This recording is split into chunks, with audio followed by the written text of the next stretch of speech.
Hello, Dr. Brant Hulsebus here, and welcome to another edition of Ask the Chiropractor.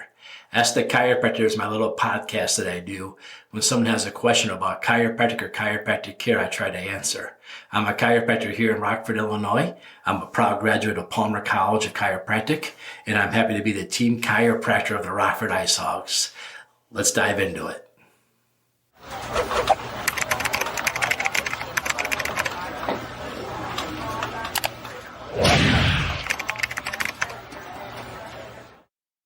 Hi there. Thanks for tuning in. So typically what happens is somebody leaves me a message about a question about care, chiropractic care, and they want me to answer as a chiropractor, whether they should seek chiropractic care or not, whether or not chiropractic care could affect whatever they're dealing with. Today I got my phone call from a weird place. You see, I'm also the president of the Illinois Prairie State Chiropractic Association, or a chiropractic association here in Illinois.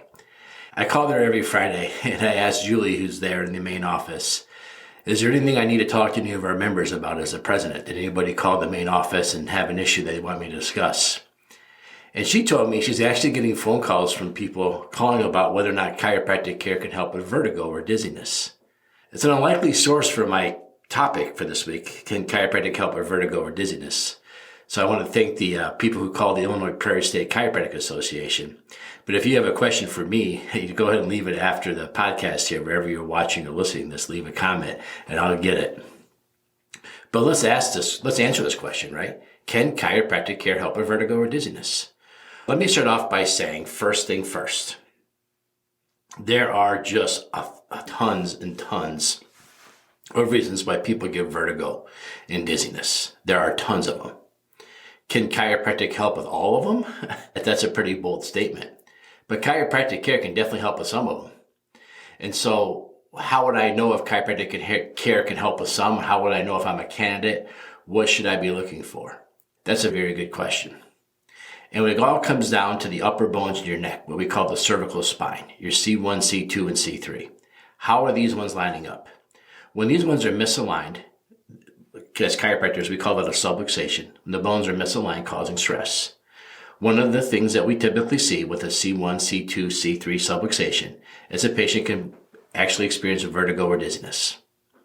And we'll do a chiropractic adjustment on the C1, C2, or C3, and the patient usually gets better. Now, when it's a chiropractic case, the reason this happens a lot of times can be the nerves coming out of these vertebrae going to your ears. And if the ears are under stress, vertigo could be a problem. And so with the chiropractic adjustment, we can alleviate the subluxation, get the stress off the nerves, and then the nerves can go back to being normal and the vertigo can clear up. Another area this has a lot to do with is your cerebellum. Your cerebellum, I always call it your switchboard of your brain. To really simplify neurology, the nerves come up the spine, they go to the cerebellum, and the cerebellum directs them into the brain. They come out of the brain to the cerebellum out of the body, the midbrain. So what does this have to do with a lot? We know a lot of times if you have really bad neck posture, that this could actually create pulling on the spinal cord. Several podcasts in the past, I've talked about these ligaments that come straight off from your spinal cord. They're called dentate ligaments. They are very strong ligaments. And what they do is they hold the spinal cord in place up and down the spinal canal. You don't want your spinal cord shifting up and down. That would be a lot of pressure on the nerves coming and going and create havoc. So the spinal cord is locked down into place. So if your C5 nerves coming out, your spinal cord is not going to move very far, up and down. It's going to stay pretty stable where it is. And so when we have a neck injury or we have poor neck posture, let's say that you have a whiplash and you whip your head back and forth real quick, that creates a lot of pulling and yanking. Or if you have really bad neck posture, like the tech neck and looking down all the time, reading books, sitting way too much, having your shoulders roll forward, your head sticking out, this also creates a lot of pressure in the brainstem. It's not like all at once like a whiplash would be. It's a cumulative over time. Because you see, again, if I take my nice round neck curve and I straighten it, it lengthens. And if it's lengthening, and I just said the spinal cord itself is not going to budge up and down, one of the only things left to have happen is the midbrain itself gets pulled down to the base of the skull. And when that happens, as you jam in your cerebellum, you're affecting your cerebellum. Cerebellum tests that we do as in neurology mimic a DUI test. We have you walk heel to toe to see if you tip over, see if you can keep your balance. So there's pressure that causes a problem. And when we been able to witness under motion MRI is when we adjust the upper cervicals, the midbrain can literally get pushed back into the cranium, and that would actually ironically make you a little more vertigo at first, because the spinal fluid flow would change as the drain gets unclogged and the spinal fluid starts moving. But then like after about 15, 20 seconds, you level off and the vertigo should start to go away.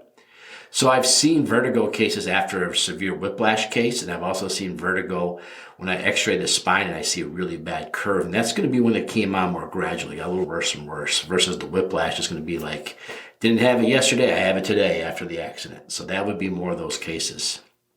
Now, what to expect if you go to the chiropractor for these 3 different scenarios. First, the chiropractor should probably take x-rays of your neck to see what's going on in these vertebrae. One, we want to look at the C1, C2, and C3 alignment to make sure those are lined up properly. So that would be a front to back view, and the chiropractor would probably have you open your mouth really big because the teeth hide the bones on the x-ray. A lot of people think that we're teasing them, but your teeth actually block the top bones in your neck, so we can't see behind, we can't see through your teeth on the x-ray, so we have you open your mouth really big, and we call an A to P open mouth x-ray to really analyze those. Now, the C1 vertebrae, I always tease, it's like a bow tie. It would be like 2 bow tie shapes on each side, and those 2 shapes should be level and about the same size. If they're not level, let's say the left one's higher than the right one, that's a subluxation, or evidence there could be a subluxation. And if one of them's larger than the other, then we assume it's rotated. It's not really bigger, it spins, so it gets closer to you, so it looks bigger. The C2 is real obvious to see. There's a little, I call it a little tree stump that sticks up from there, and it has a great big spinous on the bottom. Those should be in a straight line. If we see one deviating from the other, we have an issue. And then the angles itself should be nice and parallel and level. If they're not, then we have an issue. And lastly, the C3, more or less the same thing we're looking at here. So if those are misaligned, then we assume there could be a subluxation there. So your chiropractor should be able to show those to you on x-ray and say, here we go, here's a problem. But I did talk about 2 other causes, right? A whiplash or cumulative over time. So on that x-ray, we take a sideways view of your neck to look at your neck posture. Now, you should have a nice round C-shaped curve in your neck. Now, if you just had a whiplash, you might not see that. Now, when I have a whiplash case, we always do what I like to call flexion extension, where we have you look up as far as you can and down as far as you can. Because a lot of times, this is the first time I met somebody, I don't know what their posture looks like normally. So it's hard for me to judge if they always had this bad posture, or is this past posture new from the accident. Now, if you look up and down, if you see 2 bones that aren't moving, now we know we have a fixation problem, and we know we possibly have a whiplash injury, and the whole pulling of the brainstem thing could be a reality. If you have a motion MRI machine, that would definitely spell it out, but I don't think there's many of those in the country. I have a friend down in Jacksonville, Florida with one, Dr. Longyear, but if you're not in Jacksonville, it might be hard to see it. So that's what we do. We do the sideways view, neutral, where you're just standing still and then looking down and looking up, and we look to see if there's any bones that aren't moving upon each other. And how I do that is I take a clean piece of film, I put it over the x-ray, and I draw on all the vertebrae. And then I just hold it up to the other ones and see what's moving and not moving. It's fun. I've had to do it one time for a deposition for an auto accident case, and that was a pretty easy win because it's pretty obvious. So that's the second way. They'll look to see if how the neck curve is doing. And the third way, again, like I talked about, this will be more accumulative. Like I'm sitting for years behind a desk, or I'm in front of my phone way too much, or my tablet way too much, or I read a book too long. But I got these shoulders rolled forward, my head coming out, and that's going to, again, ruin the posture. Now, a lot of times, if this has been a cumulative one, there may or may not be some disc changes in the C5, C6. And depending on the height of your disc gaps, that's going to make a major change in how long you need care. If your discs are starting to flatten out, this has been with you a long time, and your body's really learned how to be wrong, and that's going to require more care than somebody who doesn't have that. So a lot of times people want to know how many times do I have to come. When you call me on the phone or email me that, I have no idea. But when I look at your x-rays, I can give you a much better answer of how long it's been with you. So what should you expect then? You have the x-rays done. The chiropractor shows you, hey, you have a C2 problem. Chiropractor shows you that your neck isn't moving when you lift your head back and forth because of a whiplash. Or you don't have a curve at all. Your neck curve's going backwards. This is probably part of your vertigo. Then the chiropractor should set you up in a care plan. Anywhere from 4 times a week to 3 times a week for 2, 6, 8 weeks. I don't know. I'd have to look at your x-rays to answer you that question. And I have to do your testing and your range of motion and see how bad you are. The better off you're starting, the faster you get better, the worse unhealthy you are, the longer it takes. Pretty simple stuff. How long do I have to exercise to get into shape? I don't know. When was the last time you exercised, and how out of shape are you? Well, how bad your diet? Those things are all factors too in your care. So make sure you discuss all these issues with your chiropractor. So like I said, I've had people come in that said, man, I've got a little bit of a headache. I've got some really bad vertigo. I give them an adjustment. 15 minutes later, it's all gone. Other people come in, tell me they got really bad vertigo. I look at their x-rays. The spots aren't there. The curve looks good. And I tell them I can give you an adjustment. We can try it, but you're not giving me the things would be like a direct link to the vertigo. There's indirect links too. There's a lot of indirect links. If you're another chiropractor listening to this, I'm not saying those are the only 3 ways you get adjusted to get rid of vertigo. I'm just saying those are the 3 most in your face ones, right? The most obvious ones that chiropractic can definitely jump in and help. But yeah, there's lots of different other indirect ways that chiropractic can help with vertigo.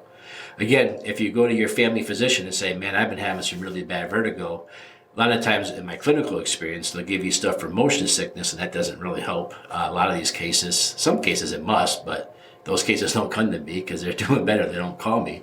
But for the ones that don't help, they come to see me for another answer. Now, none of them have ever been told, why don't you try chiropractic? That's never come up. They've just done it on their own. So if you're waiting for someone to refer you to the chiropractor in the medical community, you're going to grow old waiting. If you have questions about vertigo that's been going on and challenge you, especially if you have headaches. If headaches are a part of it or a recent trauma, that's a great reason to call a chiropractor right there, because those are like, oh yeah, we could probably help you. Let's go take some x-rays and make sure. That's the answer to those.